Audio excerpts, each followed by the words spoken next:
Bienvenue à cette revue hebdomadaire Cachemire des marchés boursiers. Aujourd'hui, 13 septembre, on va faire le récapitulatif de la semaine. Cette présentation de ce podcast, présentation de Frédéric Turcotte, notamment conseiller financier. Vous avez besoin d'un conseiller financier. FrédéricTurcotte.com est là pour vous. Il va analyser votre portefeuille gratuitement. Il va vous donner des suggestions et si vous l'aimez, vous aimez les suggestions, bien, vous le prenez comme conseiller financier. Également, ProStar SEO avec les moteurs de recherche dans l'intelligence artificielle comme ChatGPT. Il faut être partout maintenant. Quand vous avez un site web, vous avez une entreprise, vous vendez des produits et services, ProStarSEO.com va travailler avec vous pour que vous arriviez les premiers là, dans le référencement. ProStarSEO.com et également l'infolette infobref.com. Le lien pour s'abonner dans la description du podcast actuel. Voilà cette semaine à la bourse. Ça a été vert, du très beau vert. On a eu une semaine exceptionnelle. Quand on regarde un peu, TSX a monté de cette semaine quasiment 1%, mais quand même, depuis le début de l'année, là, c'est 17,6% pour le TSX. Ça a été un petit peu plus difficile dans les dernières séances pour le TSX là, cette semaine, mais quand même, on est au vert et tout va bien. Je regarde le S&P 500, 1,3% de hausse dans les 5 derniers jours. Et depuis le début de l'année, on est à 12,2%. Le Dow Jones, on est à 1% cette semaine de hausse, mais sur l'année, 8,1%. Et pour le Nasdaq, cette semaine, 1,5%. Les technos ont très bien fait. Et depuis le début de l'année, on est à 14,8%, quasiment 14,9%. Donc, voyez-vous, là, les marchés boursiers se sont replacés. Et là, ben, on arrive aussi, cette semaine, ça va être un pivot, puisque la Fed, la Banque centrale des États-Unis, va entamer une détente monétaire. Le taux directeur aux États-Unis est entre 4,25 et 4,50, 4,25, 4,5 et on pense une baisse de 25 points de base, donc 0,25 Est-ce que ça va se faire? Certains parlent même d'une baisse de 0,5 50 points de base. Et ça, si ça arrive, ça pourrait avoir un effet sur le marché parce que là, ce qu'on décoderait de cette baisse importante, ce n'est pas 25 points de base, mais plutôt 50 points de base. C'est que l'économie américaine serait en mauvaise posture et il faudrait donner un coup très raide. Donc, ça pourrait être mal perçu dans les premiers jours. Là, on voit des analystes sortir pour prévenir là, que si ça arrive, soyez pas surpris si les marchés baissent de façon importante parce que ça va envoyer le message que finalement, l'économie américaine ne va pas si bien que ça. Alors que ce n'est pas le discours qu'on a depuis plusieurs mois. Là. La Fed, Donald Trump, lui, appelle à des baisses de taux. Et du côté de la Fed, ce qu'on nous dit, c'est non, tout va bien, pas de problème.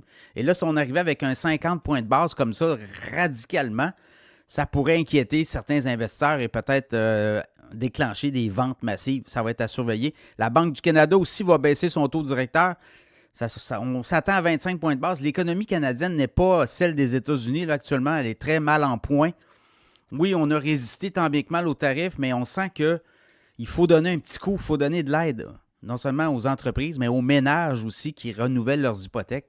Donc ça pourrait être bien accueilli, ça pourrait donner de l'oxygène. On s'attend à 3 baisses d'ici la fin de l'année, tant du côté américain que du côté canadien. Donc là, tout ça va être évidemment en évolution. Je regardais l'or a plafonné cette semaine.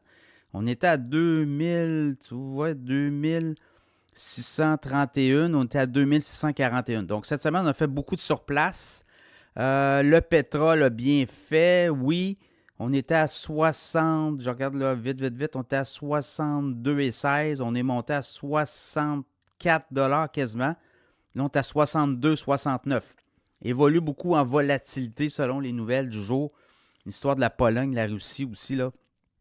En Pologne, on a abattu des drones russes. Ça aussi, ça a fait monter la tension pour le pétrole. Est-ce qu'on aura tout ça...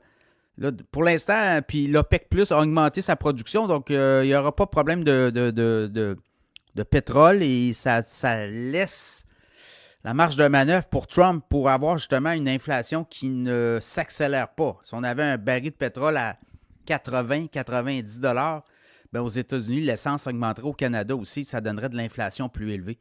On a eu les chiffres sur l'inflation aux États-Unis pour le mois d'août, 2,9. Ça s'accélère un peu, mais ça demeure dans ce qu'on attendait. C'est l'emploi qui déçoit aux États-Unis. C'est pour ça que la Fed va bouger. mercredi. Cette semaine, attendue d'ailleurs, rencontre de la Fed mardi, mercredi. Pour le reste, là, si je regarde les stocks qui ont bien fait, Oracle cette semaine, Oracle a dévoilé un important contrat avec OpenAI, ChatGPT, et le titre d'Oracle cette semaine a explosé de 22%. En début de semaine, on était à 238, on est rendu à 292, on a même monté à 343 pendant la semaine. Également, Nebius, qu'on vous parlait dans l'infolette financière. Il y a quelques semaines, Nebius a dévoilé un gros contrat avec Microsoft, puis le titre a explosé de 40% cette semaine, passant de 64 $ à 90 $.